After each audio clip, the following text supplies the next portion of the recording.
A modeling test isn't really necessarily about how good you are at modeling, but how good you are at knowing what to expect in a modeling test. It's a bit artificial. Typically, you get an email sent through, you open up an Excel document. There are a few tabs, right? Tab one is normally an asset summary of like, here's the asset in question. It's an industrial estate in York. We need an IRR level and unlevered. Here's the inflation assumption. Here are the agency costs, that kind of thing. And then tab two, you get a tenancy schedule. We have 24 tenants.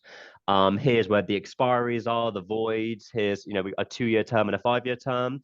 They then ask you to either do it monthly, quarterly, or yearly. You've got to pay attention to that. And then tab three is normally a completely blank tab, and it falls to you to build a cash flow from scratch to deliver those analytical results. And that tends to be the case whether you're a surveyor with 2 years experience or a C-suite investment director that is still expected to understand models and produce a case study like that to that standard.